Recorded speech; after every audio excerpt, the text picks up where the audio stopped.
నమస్తే, మీరు చూస్తున్నది తెలుగు రైతు. నా పేరు హరిప్రసాద్.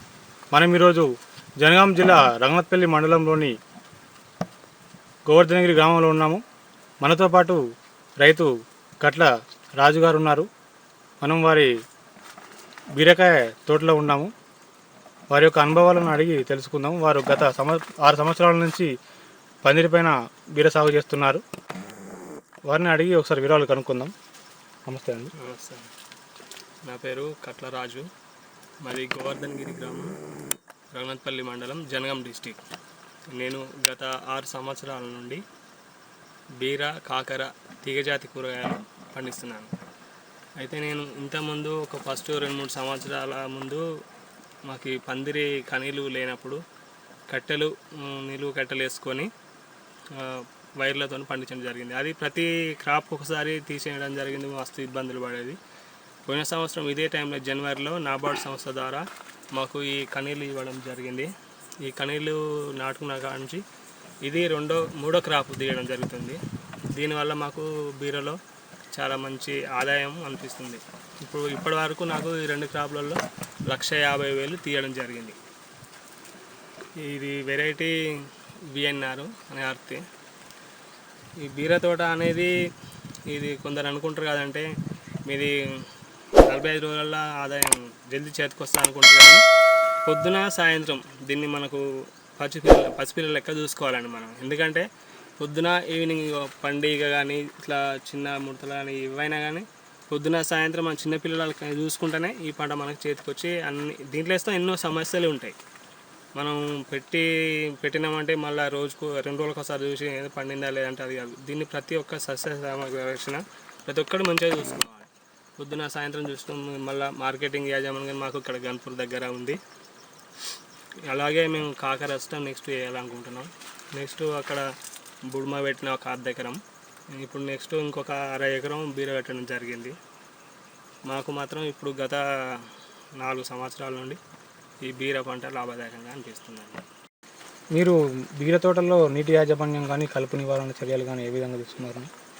నీటి యాజమాన్యం విషయానికి వస్తే మేము గతంలో 2 సంవత్సరాల నుండి ముందు ఈ కాలువలు చేసి నీరు పారించడం జరిగేది బోజల ద్వారా.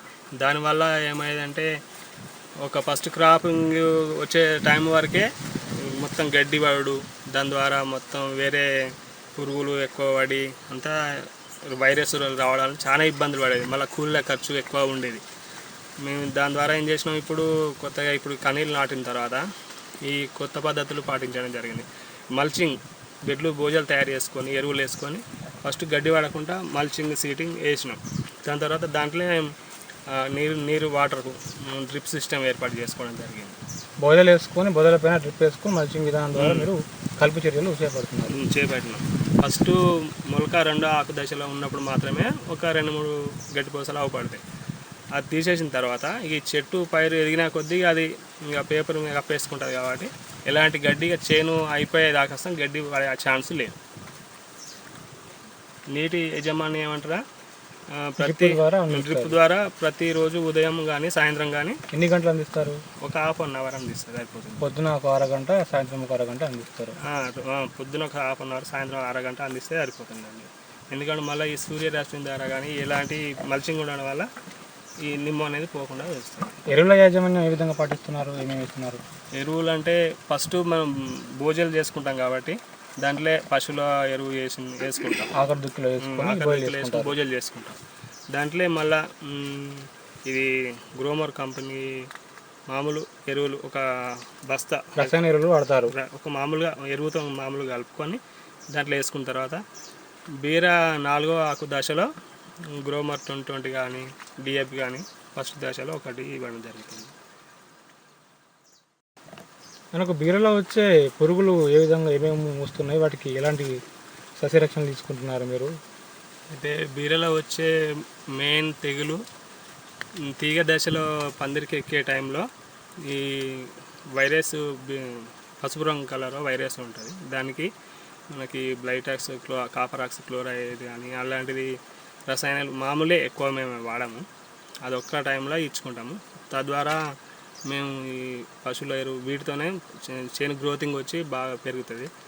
లాస్ట్కు మాకు పిందె దశలో పండుగ సమస్య ఎక్కువ ఉంటుంది. ఎలా నిలుస్తారు పండుగ సమస్యను మీరు? పండుగ నివారణకు మేము ఈ ఫ్రూట్ ఫ్లై అని చెప్పి బిళ్ళలు తీసుకొచ్చి పెట్టడం జరిగింది. ఈ క్రాప్లో కొన్ని వేల ఈగలు చనిపోయినాయి. నువ్వు ఎలాంటి వేల రూపాయల రసాయన మందులు వాడినా అది కంట్రోల్ కాదు.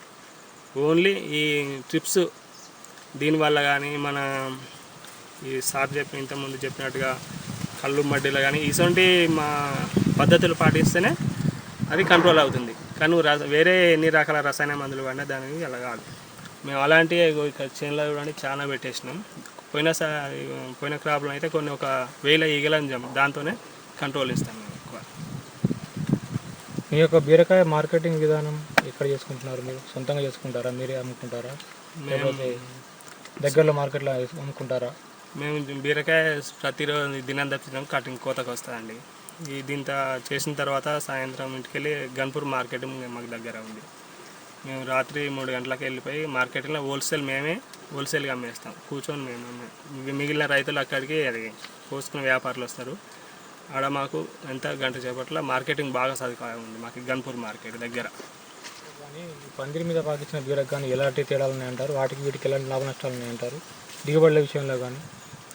దిగుబడుల విషయానికి వస్తే నేల మీద పండిస్తే ఇప్పుడు పందిరి విధానంగా పండిస్తేనేమో ఒక 2 నెలలు 60 రోజులు దిగుబడి చేతికి వస్తూనే ఉంటుంది. కాయ మార్కెటింగ్కు మంచిగా అనుకూలంగా ఉంటుంది. మార్కెట్లో ఫస్ట్ తీసుకుంటారు.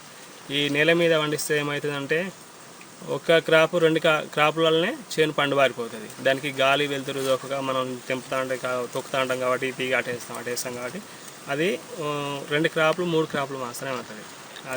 అది చేయలేని మామూలు పద్ధతులు అలా చేస్తే అది ఈ పందిరి విధానం సాగు చేస్తే మాత్రం 2 నెలలు కంపల్సరీ కాయ మార్కెట్కి అందిస్తూనే ఉంటుంది. 40 డేస్ నుంచి స్టార్ట్ అవుతుంది కాయ కటింగ్. తద్వారా ఒక 2 నెలలు కంప్లీట్గా చేనుకు వస్తుంది. ఈ మొత్తం మీద నేను కింద పెట్టడం జరిగింది. ఒక అరెకరం మీద ఒక పందిరి సాగులో ఒక 10 గుంటలు పెట్టేసిన. ఈ 10 గుంటలు పెట్టింది ఒక 2 నెలలు కటింగ్ చేస్తే అది నేను ఇది సగంలో అది అయిపోయింది. మళ్ళీ కింద పెట్టేసింది. అది ఎందువల్ల అంటే ఎంటి పెట్టి రైతులు పందిరి విధానం చేస్తేనే చాలా బాగుంటుందని నా ఉద్దేశం. మీరు ముందు ఇంకేం కూరగాయలు పెట్టాలనుకుంటున్నారు? ప్రస్తుతానికి నేను ఇప్పుడు తీరుజాతి అయినా కాకర బీర ఎక్కువ పండిస్తాను. కానీ ముందు ఇదే ఇంకో 1/2 అవర్ అర ఎకరం కనీలు వేసుకొని ఇది నాకు నాబార్డు సంస్థ ద్వారా సార్లు ఇవ్వడం ఇప్పుడు జరిగింది. దాంట్లో మాకు శ్రీనివాస్ సారు, మా ఊర్లో చైర్మన్ ముప్పిడి యాదగిరి గారు, వీళ్ళ సహకారంతో నాకు నాబార్డు సంస్థ ద్వారా ఈ పందిరి ఇవ్వడం జరిగింది. సార్లను ఇస్తాం అడిగిన ఇంకొక 1/2 అవర్ ఎకరం వాళ్ళు ఇంకో 10 గుంటలకు ఇచ్చిన ఇంకా నేను స్వయంగా ఇంకో అర ఎకరం పందిరి విధంగా వేయాలనుకుంటున్నాను.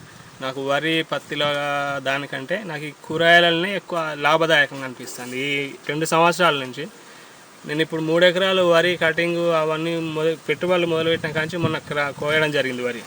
అవన్నీ లెక్కలు నేను రాసి పెట్టుకుంటే డైరీ సిస్టమ్ నాకు ఉంటుంది. అవన్నీ లెక్కలు చేసి లాస్ట్కు చూసేసరికి 2 ఎకరాలన్నర పెరిగి నాకు 10,000 మిగిలాయండి సార్ నాకు.